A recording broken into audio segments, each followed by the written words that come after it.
Welcome to Tales from the Bridge. We've got a great episode. We've got Neill Blomkamp and Peter Watts hanging out with us, and we just have a great conversation. These guys are so fun to hang out with. So, also, we got a new spaceship, new FTL drive, so the bridge sounds a little bit different. We can go a little bit faster now, I think. So, anyway, let's make our way over to the bridge.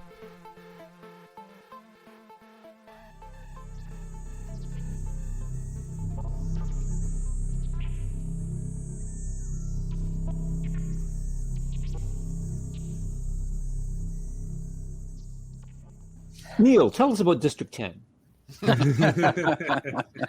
Bird. It's a good intro. I like that. All right. Well, today we have a very special episode. We have one of our favorite authors back on the show, Peter Watts.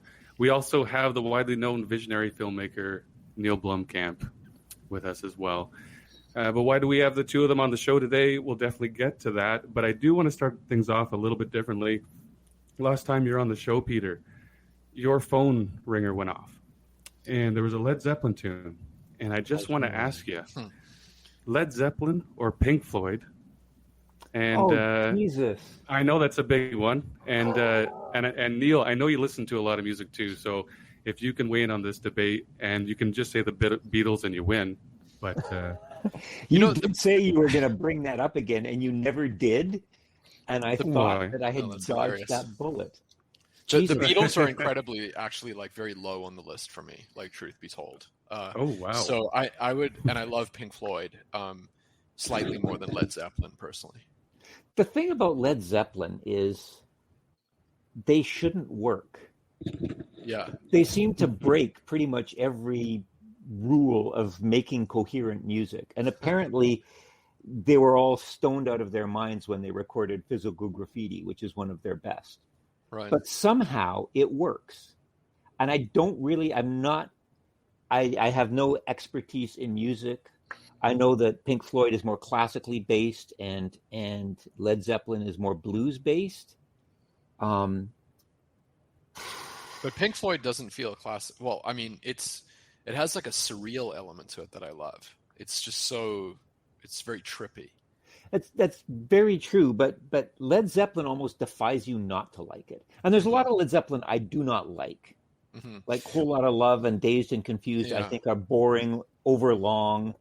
On a totally separate note, I listened to A Boy Named Sue from Johnny Cash today, and I can't believe how much I love that. I haven't heard it in a few years. 1967 or crazy. something. Crazy. Yeah, it's just so good. Whoa, yeah. I mean, if I had to... Storytelling. If I had to, take only one artist with me to a desert island, it would be Jethro Tull, hands down. Right. Oh wow! And what a performer too! I've watched videos of that guy, and he was just wild. Yeah, I mean, I would not. The past few times I went into his concert, to Tull's concert, I swore I would never do it again because he lost his voice basically in the 90s. Have you guys seen that? I think it's a Tom Waits interview where he is essentially the Joker from Chris Nolan's Batman. Have you guys seen this? No, I have not. But I feel like Waits lost his voice a long time. I almost worry he's going to have to switch to sign language in some way, right? Like he's got that smoker's gravel going on. But that's always what I love. It's more of a feature than a bug, right? Yeah. Like, I mean, was he ever? You really got to sort of hunker down and concentrate on like Waits was almost like the last century's Nine Inch Nails in a lot of ways. Yeah, you got to see this interview. He's in Australia. I think it's an Australian talk show, like 1980, and it serves as acting reference for Heath Ledger, I think, and it's unbelievable. Really, I mean, it is essentially the Joker. Yeah, like essentially, he wasn't explicitly saying I'm channeling the Joker now. No. Just how he was. It looks like it feels like you're watching Heath Ledger in 2008's Dark Knight. Huh. Yeah, wow. Just the speech pattern and the way his mind seems to work. It's very interesting. Oh, very cool. But to go back to Jethro Tull, are you a prog rock fan then, Peter? Like you like the King Crimson and... Not as... I mean, King Crimson didn't leave as much of a legacy. I mean, in a lot of ways they're more highly regarded, but they don't have as many albums out. Yeah, I guess I'm a progger from way back. I mean, I was also a huge fan of Yes, until their lyrics stopped being so arcane that I didn't know what they were singing about, and I could pretend it was profound. And then they just started singing straight ahead, "Love is the answer," flower power lyrics, and I thought, okay, still like your music, guys, but sorry, I'm looking for a little more depth lyrically. Yeah. Tull always had that ability to be both cerebral and vulgar at the same time. Anderson's lyrics have these great little turns of phrase. "Pulls his eyes over her wool" is a great one. I mean, the man's lyrics, I think, are just terrific. As a matter of fact, I've quoted Jethro Tull in a number of my novels, and ended up getting, I had to pay Chrysalis permission to use them as epigrams, but it was well worth it. I got like a 1-letter note of thanks from Ian Anderson, which I would kill either one of my stepdaughters to protect. I don't even look at it anymore. It's just way in a safe deposit box somewhere. Oh, Peter, you're hilarious, man. Oh. We got to get into some Blindside stuff here, and I got to tell you guys that we read this for our book club last year, and when Kevin recommended that we read this, he said, "You've got to pay attention. If you miss a little, you can miss a lot." And I just want to know, Neill, what was your experience reading Blindside? Well, I mean, I found it really... It's interesting because there was a whole bunch of topics that I've been increasingly more interested in over the last few years that seem to just suddenly all be condensed into one book, like some sort of balsamic reduction. And it was a very strange experience, actually. So I'm working on a video game project right now with Richard Morgan, and we were just talking about science fiction in general. And he said, "Have you checked out Blindside?" And I hadn't. And he was like, you need to go and like get off this call and go and read Blindside. So I did. And, from pretty much the very first, the first scene pretty much, where he explains how his parents had his, half of his brain scooped out. I was like, okay, this is quite fascinating. And then just goes down the rabbit hole with more and more topics that I have just been, really fascinated with in the last couple of years. And I loved it. I loved every single piece about it. But I think the thing that I was probably most interested in would be either just the concept of these vampires that Peter came up with, or the kind of larger idea of consciousness being some sort of maladaptive, era, or the idea that over time with a brain sort of expanding, eventually the idea of I or self sort of dissolves away until it's processing in a way that's sort of too great for those ideas to hold together. So yeah, I just absolutely loved it. And then I started reading Echopraxia after I started speaking to Peter, and that also just has a whole bunch of amazing stuff in it.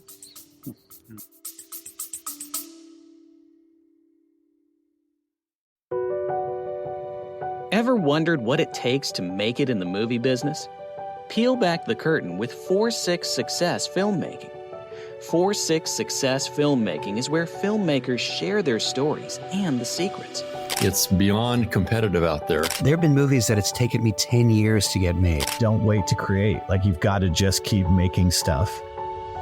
Tune in to 4-6 Success Filmmaking for your dose of cinematic realness, direct from the voices that have lived it.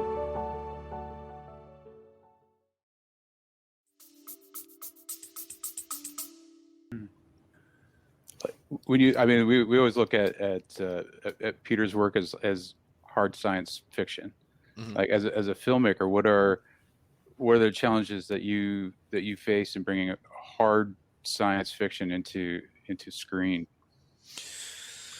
I mean, filmmaking is such a weird art form because it requires so many dollars to bring it into reality. And so because of the amount of dollars that are required, there's kind of a separation between what would be the coolest thing to just do versus what studios will pay for you to do.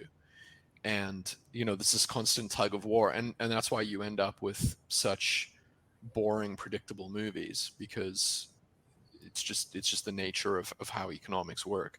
So if there was some sort of magic ATM that just spat out tens of millions of dollars that you could turn movies, out of the cash that it was giving you, Blindsight, the full novel, would be an amazing, completely amazing world to dive into. What I think that when you have these ideas that studios have in their heads about likable characters and 3-act structures and sort of some level of predictability for the audience, it starts becoming more challenging to get a lot of the deeper, bigger ideas and concepts across in the way that you can in a novel. So I think it would make an incredible film if it was allowed to be the film that it should be. Mm-hmm. I could see it being, just kind of chipped away, studio meeting by studio meeting. Right. And so with that in mind, it's Sarasti that we're going to be following more, and that seems to be, like you said, the studios find a character like that interesting, and the concept of this character interesting. Well, I don't, Peter should talk about it, because I'm not sure how much he's wants to let go about the idea of what he's making with Blindsight, right? Where I'm not involved with the adaptation of Blindsight as a feature film. I went to Peter with an idea to do with the incredible vampire kind of lineage that he came up with. I zeroed in on Sarasti, and then asked Peter, like, could this be taken as a concept, a sort of origin story of how the vampires came to be? Is that something that we could possibly take from this world that you've created and then tell it in a very near future, like a 2028 kind of future, with the beginning of the gene trials of how these creatures came to be? And he sent me this YouTube video that he made that I don't know if you guys have seen, which is super cool, that explains the sort of pharmaceutical company researching on death row inmates. And he also sent me a write-up of what seemed like just kind of like an accurate sort of scientific paper on how it would work, which was like kind of exactly, I just sent an email saying, like, what more information can I get? And he was like, why don't you try these 2 things out? And it was like, wow, that's kind of exactly what I was hoping for and more. So he's obviously thought it through. But have you guys seen that YouTube video? No. It's called Taming Yesterday's Nightmares for a Better Tomorrow. So, Peter, how did that come to be? I can't believe I haven't asked you this. Why and how does that video exist? Well, I've been playing around with the idea of vampires ever since, like, I guess, the Comic-Con panel. Almost a turn of the. I don't think it was Comic-Con. It was some little dick-ass thing in Edmonton. But I was creating. I was guest of honor at a local con, and that meant I had to give some kind of a keynote address. And Blindsight wasn't out yet, and Behemoth had tanked like a panzer, but Blindsight was coming out, and it had I put a fair amount of biology to it, but people also regard me as kind of a Debbie Downer, and I'm this nihilistic, grim, always looking at the dark side of things kind of guy. By reputation, I totally dispute that characterization. But anyhow, I thought I'd do something a little more upbeat, and the idea of human experiments on death row inmates and autistic children seemed hilarious. Yeah, it was a kind of a lightening up a little bit. So I basically, rather than standing up and giving a boring 45-minute talk about how I became a science fiction writer and why my career was about to go down the drain, I basically just decided to channel this second-rate flack for a big pharmaceutical company trying to share the stockholders on the fact that they'd accidentally killed this autistic kid as a result of some of their clinical trials. But hey, they'd figured out the genetic basis for vampires, and we can monetize this. So I gave a 40-minute talk full of great little Pfizer Farm homilies, like flexible ethics for a complex world, and cute little cartoons. They're basically the kind of things that you get from pharmaceutical companies that are trying to appear as though they care.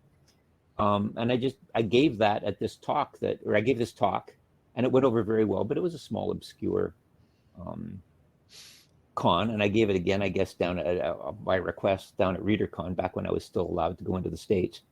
And after that, I guess somebody threw it up. I had it on my website, but it needed a Flash plugin, so somebody translated it into something that was more ripped compatible. it and put it on YouTube. Yeah, and I should probably bring it back down to mine, but it was fun. It was very tongue in cheek. And when you came to me and said, "Hey, let's do something based on this, but it'll kind of be like Sicario," and I was like, there's a lot of jokes in this. It's like kind of Sicario and the Holy Grail. Is that what we're going for here? Yeah. But I mean, you can separate out just the pure data that's in there. Like, yeah, no, I find it. I mean, it's a fascinating idea because vampires are just absolutely inane from any kind of biological perspective. They make no sense. They're like they're the dumbest of the supernatural entities, with the possible exception of werewolves. So it was, the idea of being able to take something that's that absurd and trying to hand wave something that even sounds halfway biologically plausible. It was this great little exercise. It was like a brain teaser. I'm crap at crosswords or Sudoku or anything, but this was something I could sink my teeth into. So I just basically took all the tropes of the classic vampire myth and tried to come up with scientific explanations for them. Yeah. And it's all still bullshit, but it really hangs together better than I expected it to. Better than that's what I was. It was a really interesting thing for me because every page of the novel I wanted to know more about the history of these things and how they came to be. And when Peter sent this, it was like it very much is set in a world where it's a pharmaceutical company you could imagine today in 2021 doing some Texas style gene exploration. And the video that he made has this, it almost feels like it would be playing on some crappy projector in like a convention center somewhere with people drinking coffee out of like styrofoam cups. But if you start thinking of that like as something along the lines of Silence of the Lambs, like this kind of more serious take on, because he's basically describing a completely sociopathic serial killer that is an apex predator that's just way outside the realm of any kind of human we've ever run into before, but is kind of human-esque. It's the most compelling villain character ever. It's like an amazing villain. So and as cool as Blindside is, I just wanted to make something that felt contemporary and kind of nowish. And I think in the lineage, because Blindside's set in like 2082, right? Yeah, that's when it starts. So it's now-ish seems like when you would start going through those trials, maybe to have them be commonplace in society then. Yeah. And now here we are. I am working on a concept with the guy behind District 9. Maybe District 10. And Chappie. Which I just found out has way more going for it than when I saw it. I just you should probably tell them about that, Neill. That was a hellaciously ambitious film. I was explaining to Peter that for all of the flack I took for Chappie, which maybe fair, the goal with it wasn't really an AI film. It was a film that was meant to be about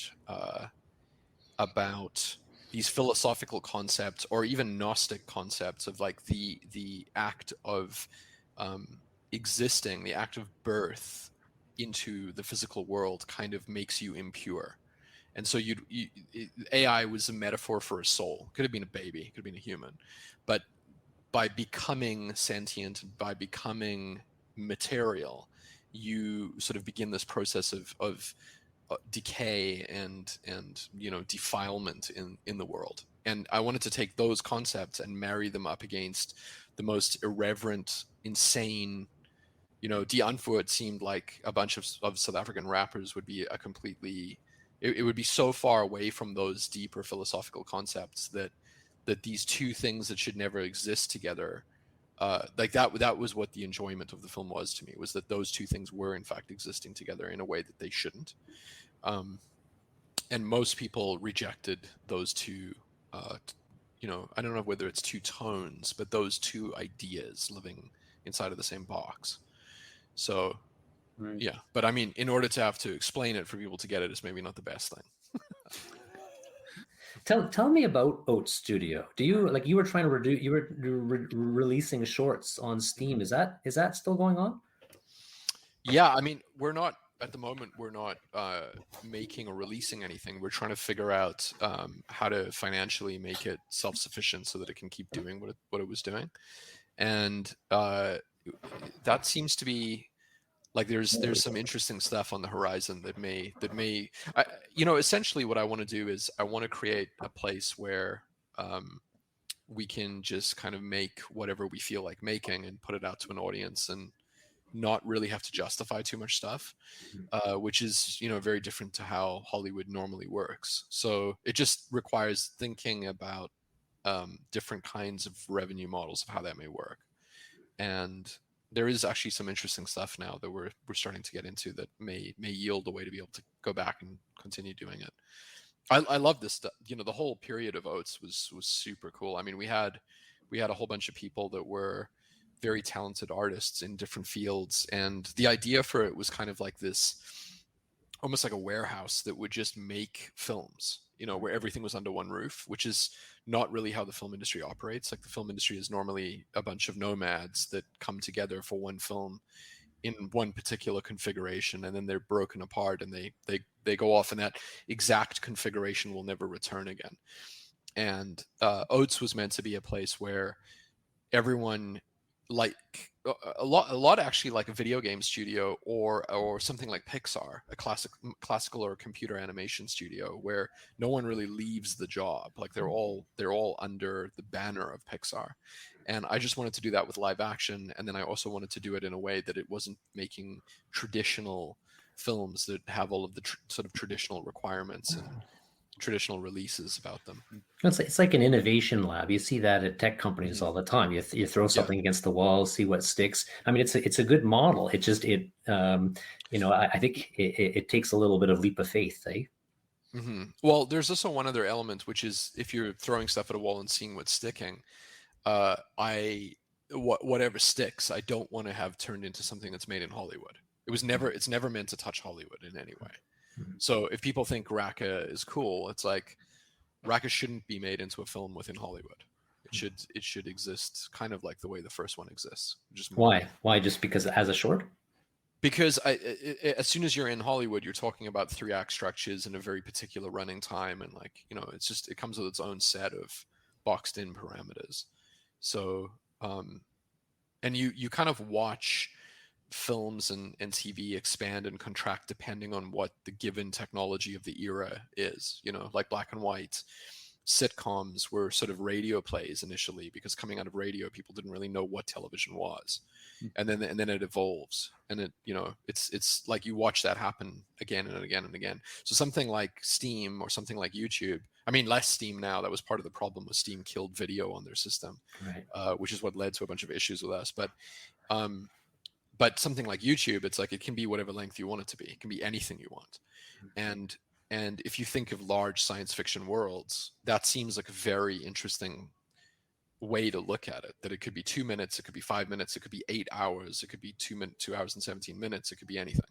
So, and if you want to go down the road of one character or show the audience one piece of one room, like you can do whatever you want. And that's exactly what Oats was meant to be. And that doesn't fit Hollywood. It's just not interesting to make like a 2-hour film out of that. Got it. Yeah, there's some interesting stuff. Dust is this great clearinghouse of amazing sci-fi stuff on YouTube, and I kept thinking about that when I was reading about what you were doing with Oats. I think that takes from all sorts of different locations, but certainly the ability to do what you're saying, really innovative, really neat stuff in shorter form is so compelling. It's innovating around the business model. I think there's lots of opportunity to disrupt there. Yeah, it's obviously difficult. I mean, those films were incredibly cost effective. Like something like Raqqa as a feature would be at minimum $50 to $60 million. And if you scaled up how we made Raqqa, it would have cost between $10 to $12 million.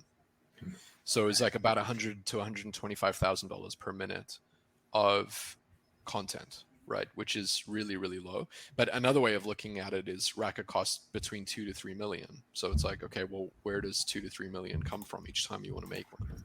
Yeah. So as long as you can figure out a way, because there's no ad revenue from YouTube that would ever pay for that. No. So, but there is actually a way to make that work, and the audience could potentially still get it for free. What is that way, if I may ask? It's I need to first do it to see if it works. I can't really talk. I'm in the middle of talking to these partners that may help me do that. So I don't want to give away my secrets yet. Awesome. I'm excited about that. So I just want to circle back because you've both talked about sort of self-made threats to humanity, and in terms of vampires or AI. And obviously, is AI a threat to? I don't actually know whether I truly, in my core, believe that AI is a threat any more than anything else that everything that we seem to make is just a double-edged sword that that seems like it could be highly detrimental and highly positive. So I'm not sure that we'll snuff ourselves out of existence because some AI program did something detrimental to the human race. I'm way more skeptical, I think, about other humans. They could misuse AI, but I think it would be much easier and much more predictable to do something that would be some kind of more traditional terrorist attack.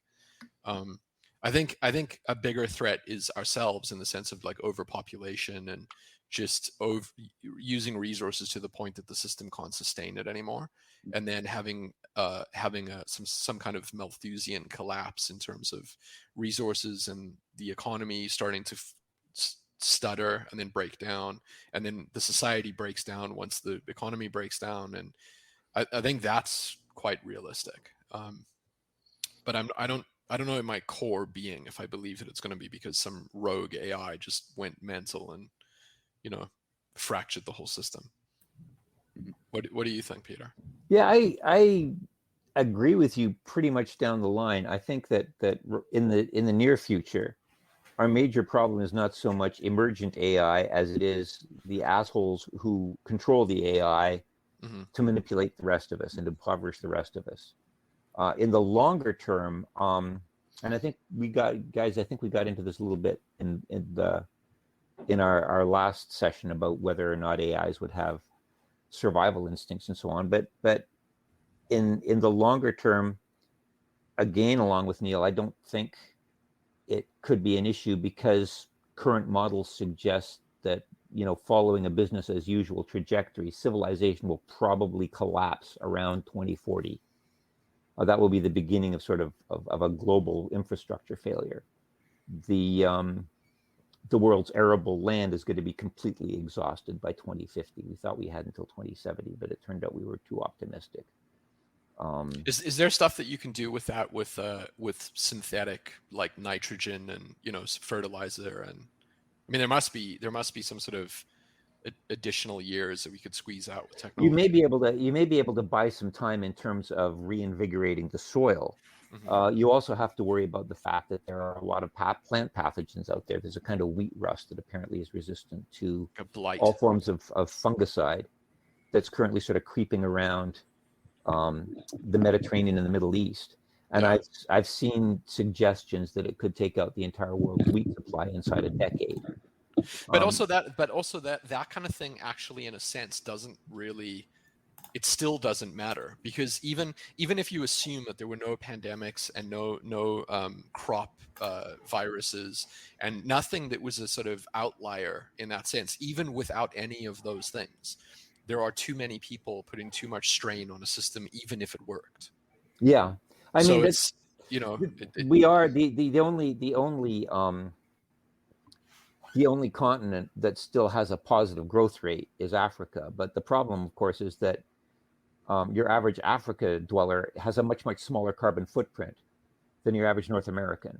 So even though there's far fewer than us, and even though our reproductive rate is essentially is starting to level off, one of us just sucks up so many resources that this is again where we get to a population peak around 2050, followed by a 40 to 50% collapse in the human population by the end of the century. You know what is never cited with those carbon footprint statistics, though, is that North America is like basically very cold, and Africa isn't. And it's like there's like Canadians use more. They have a larger energy usage than Americans because more of Canada is freezing on a per capita basis. And so, That's I mean, true. you could make the argument that maybe Africa would use more sort of air conditioning and go the other way. Maybe it's more like Texas or Florida, but it's still there's some disproportionate weirdness in that. That even at the same sort of GDP per capita, it may not be a 1-to-1. Well, that's totally legitimate if you're trying to apportion blame. But if you're just talking about whether or not the system can support that kind of it doesn't really matter whether it's air conditioning or central heating. The system is still going off a cliff. The system is still fucked. Yeah, no, it's true. Have you heard about that example that's given? I love this example where there was this island.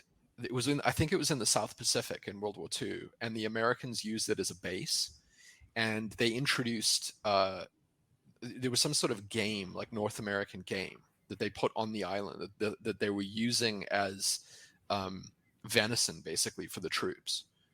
And when they left some kind of, I don't know what it was. It was like deer or something that was not native to the area, and they were put there in the 40s.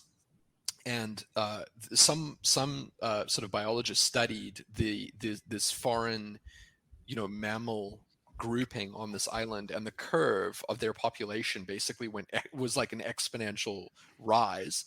And then I think it was like the early 90s. It was something like there were a few hundred when the Americans left, and then by like 1980 there were 40 or 50,000. And then by 1991, there was like 58,000. And 1992, there were 3. And then the next year, there was 0. And the point was that the sort of event horizon or the point of no return was like in like the 60s, where their population had gone beyond what this island could sustain. Yeah. And the point of the thing was like this is how many years you can go on afterwards where the ecosystem has absolutely no chance of sustaining you, but it seems like the party's still happening, and it's like you're just way beyond what the system will allow for, and then the drop off is so intense. Yeah, it's something. It's a problem. I've seen a lot of people. I've sat on panels. I've corresponded with people. I've read editorials where the whole thing is like, but life is getting better all the time. Don't be such a gloomy Gus. It's like, and there are so many analogies you can use to counteract that. Like, a car is maintained a perfectly level trajectory for, 99% of its trajectory. It doesn't matter that it's, 2 meters away from a cliff now. You don't want to extend that line too far into the future and expect it to be realistic. And yeah, I think the credit cards are maxed out. Maybe that's a good storyline for the vampire movie, Neill, is it's a survival mechanism. We bring these back to bring our population in line. This is we want these apex vampire predators because it might actually help us out, so we don't get to that. We kind of we have a twisted version of that as one plot point right now that we're talking about. It's a little bit different to what you're describing, but it would be in the same area code. Yeah. But of course, we will say no more than that. But you pre-broke that here first, though, just for the record. Yeah. Just get my Without vampires, how many years do we have left, Peter? What do you think? Can we see it?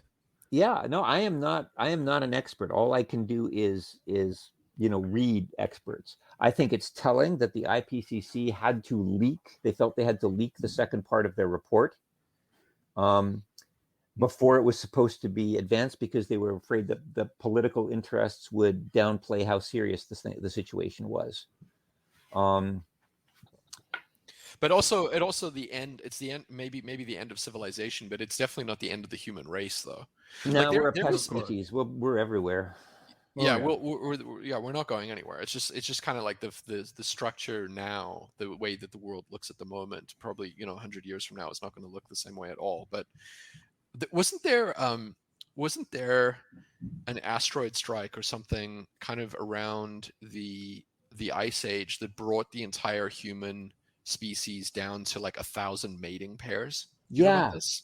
Yeah, there's something bottleneck, not Tunguska, but there's something or other bottleneck. No, it was way before Tunguska. I love that. That's a crazy asteroid impact story. But no, it was like 20 or 50,000 years ago, and the human population was brought down to like the thing that I read was 1,000 mating pairs, and so you get this sort of, first of all, it constrains the genetics into whatever, it's just a massive sort of redirection, but that we survived that though, and that was without any technology. So yeah, no, I think as a species, if you want to play PlayStation 5, you should probably get your licks in over the next few decades. Just go hard, basically. Yeah. If you want to play Call of Duty, just really go to town.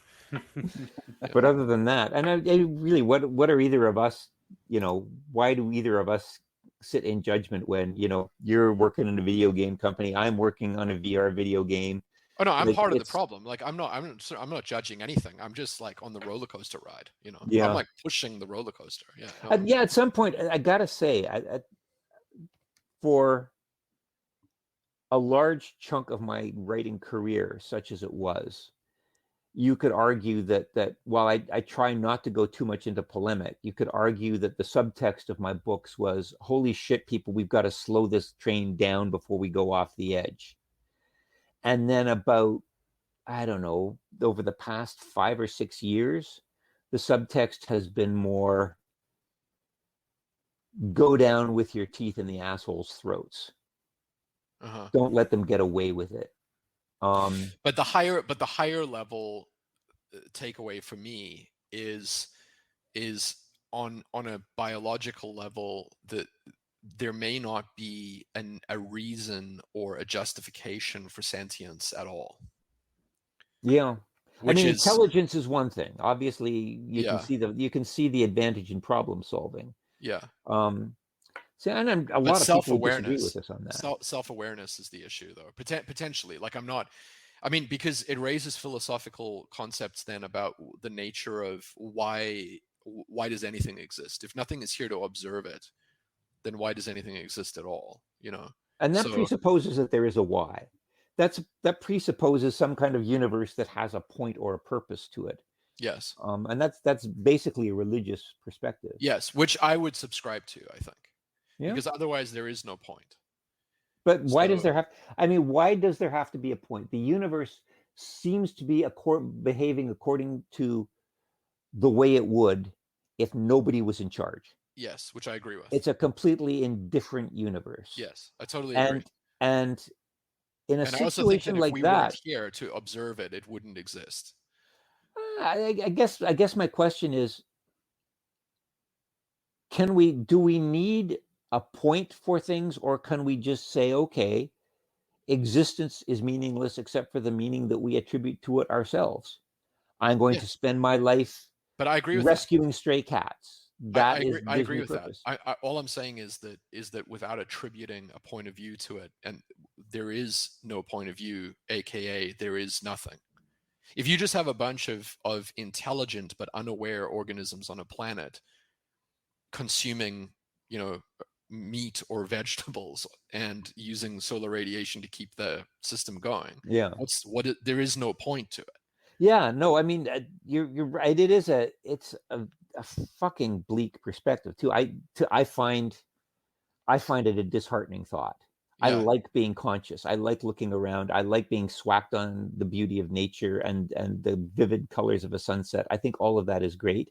I think to some extent, a vast number of other species are capable of the same kind of aesthetic appreciation, the same kind of subjective awareness. Over a long enough timeline, you mean? No, I think even now, cats hold grudges. Rats have a sense of fair play. Corvids use tools and can come up with, gray parrots have. The Cambridge Declaration back in 2007 was basically a bunch of neuroscientists saying that there was a large range of species from, they included parrots, they included octopus, having near human levels of consciousness. I is the way they have an put it. African gray.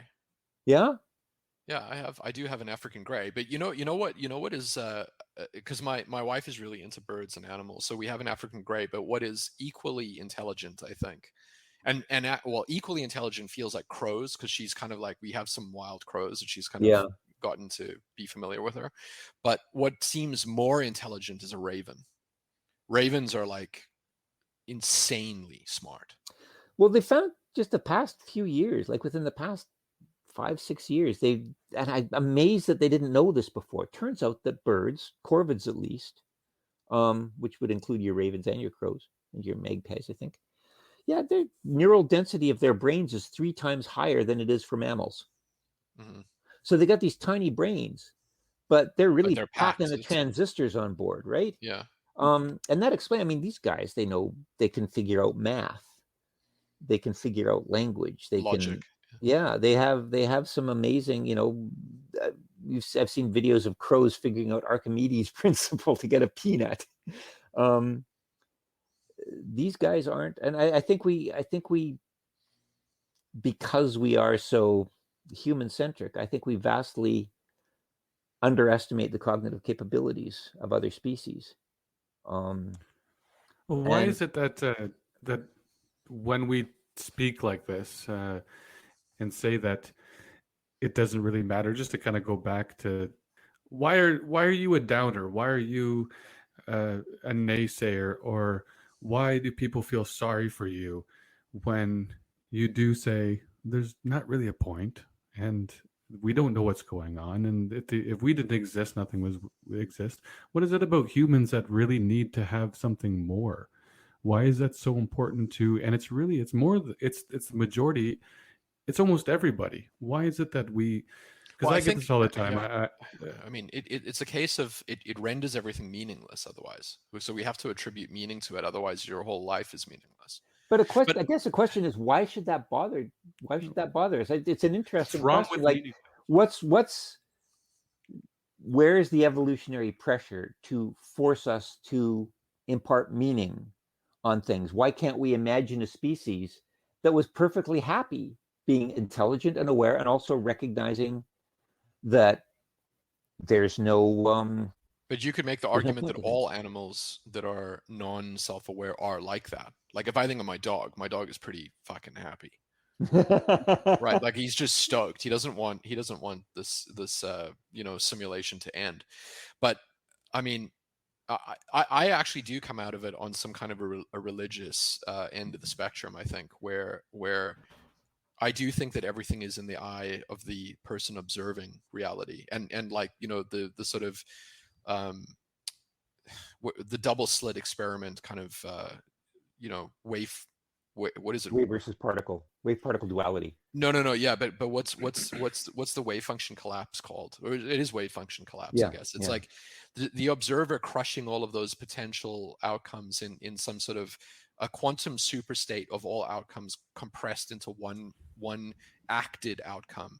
To me, makes me think sentience and free will modifies this environment as we go through it. So I think, in my point of view, is that this whole paradigm around me exists for me to observe it, and when I die, it dies, which is, a totally religious, I guess, point of view, in the sense that I think that it's here and it's built on some higher level, and we're meant to exist and appreciate it. So there's a dualistic,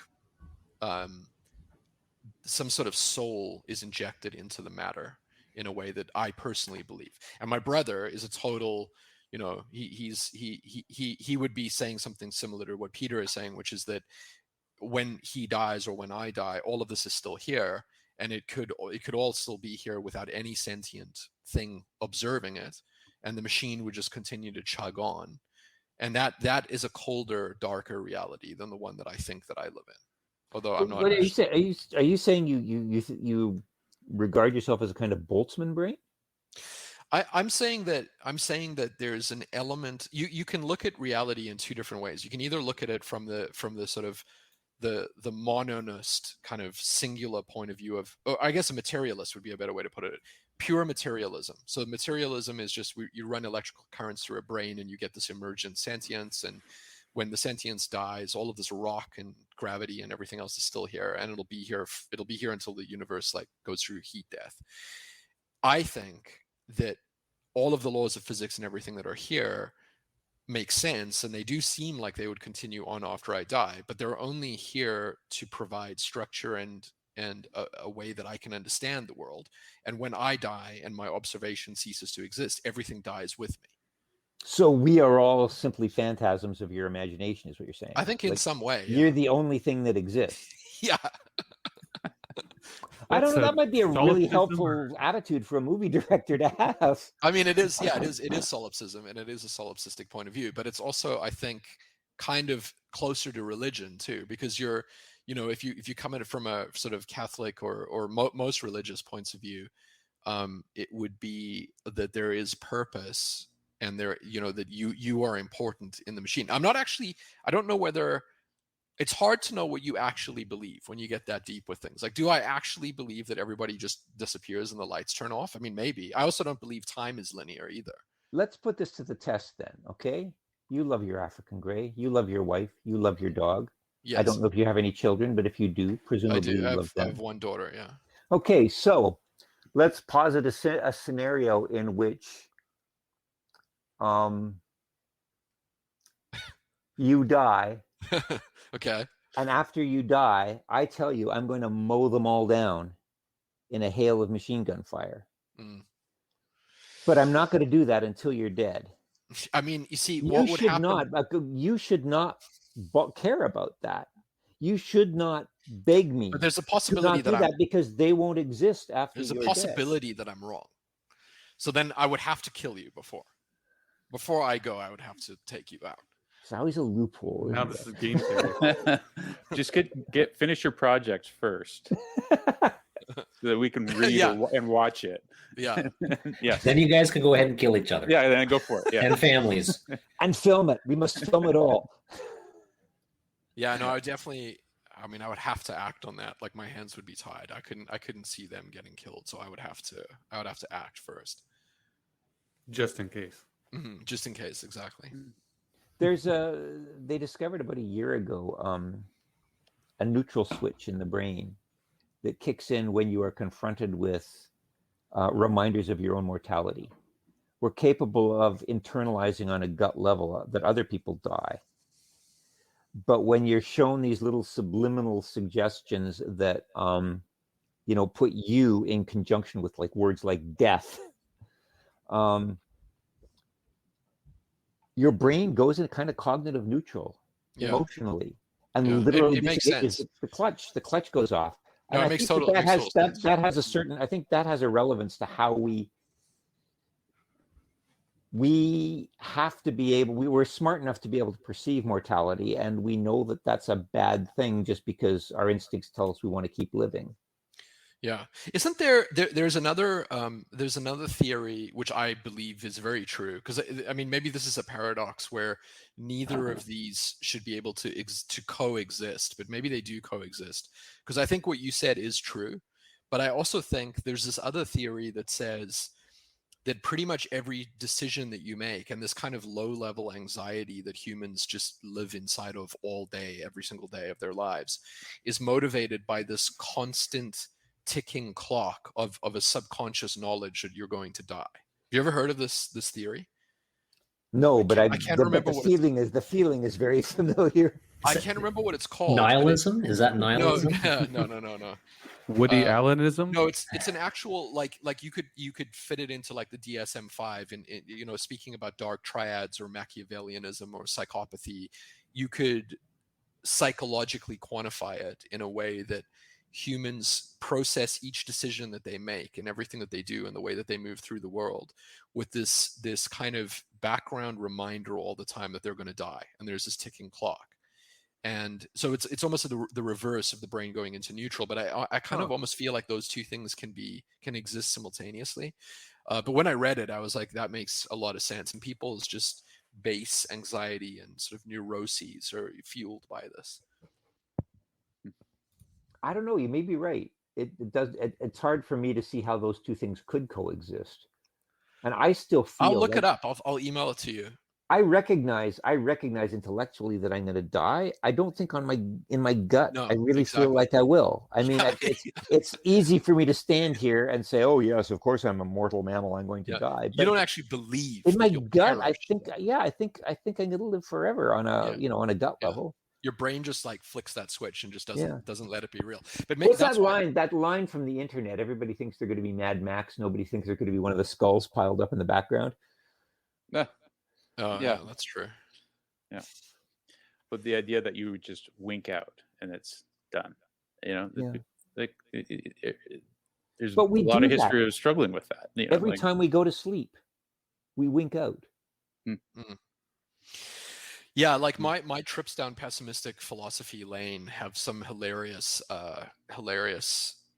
quotes that are in there. Like I don't remember who said this, but it was a famous author, but it was that how does it go again? It goes, sleep is good, death is better, but the best is never having been born at all. I want to know who said that.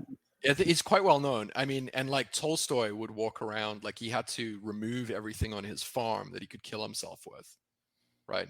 Really? Yeah. Bukowski always talks about these hilarious quotes where, all of a sudden he'll just throw in suicide in the middle of the discussion. Like, so, but I'm trying to think of the ones that have, because it's the idea of sleep that you brought up is exactly the same thing. The consciousness kind of just gives way to something else. And, death is probably along the same lines. How did we end up in this part of the discussion? Tristan asked us. Where did I really start? I don't remember. I blame you guys. I think you guys brought us here. That's what we do by staying out of the way in the interview. Yeah. You guys know the whole antinatalist movement, right? I'm extremely familiar with antinatalism. Talk about it anyway. Never heard. No. I mean, basically, it's a philosophical position that says the one universal good, the one thing that we take as an axiom, is that suffering is bad, and that you want to minimize suffering. And that killing people who already exist is not a good option because killing somebody also causes them suffering.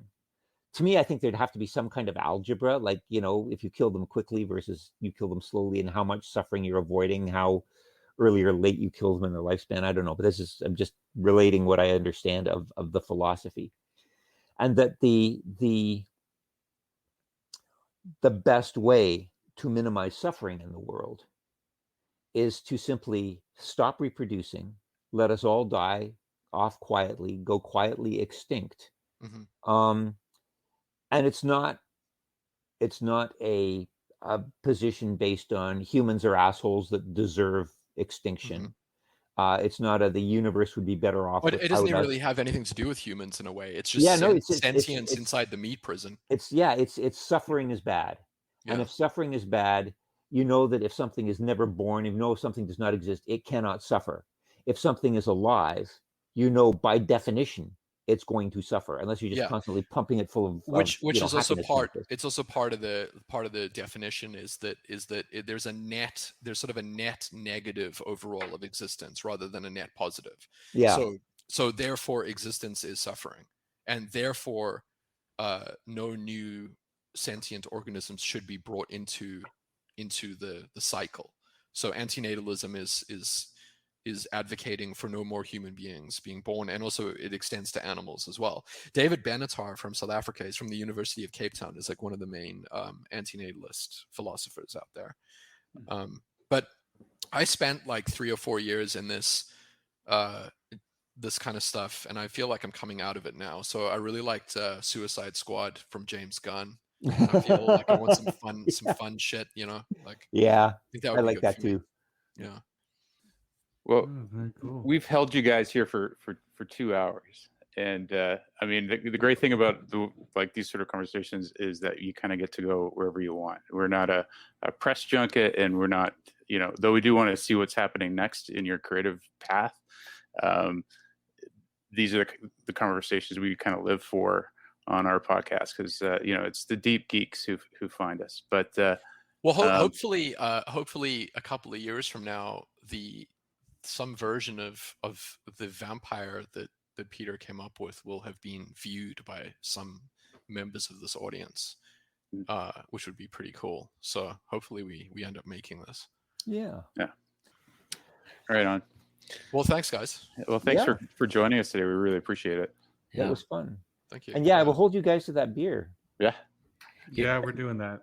Is the keg? Well, I guess they call it the brass taps at the university. Is it still a thing? Oh yeah. It's there, but I mean, we're like all 30 years too old to be there. But but we can go anyways. Nah, never mind. Well, there's a lot of go to the Albion or something. Yeah, we'll go to the Albion. You know what we've been doing lately is going down to the brewery downtown, and there's a really shitty bar a couple doors down with some pinball machines. So we've been going there and rocking some pinball and drinking beers, and that's super fun. It sounds like the kind of thing that would make my mortality denial circuit kick into full gear. Yeah. Oh, it does.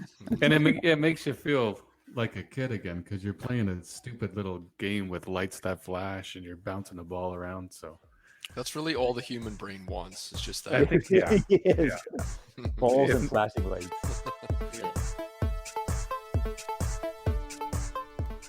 Well, that was a lot of fun. Hanging out with Peter and Neill is definitely a very cool experience. Maybe we can get them on the show again. We'll find out. Maybe when Chappie Part 2 comes out. Is that a thing? Is that happening? I don't know. We'll find out. Thank you for joining us, everyone. Until next time.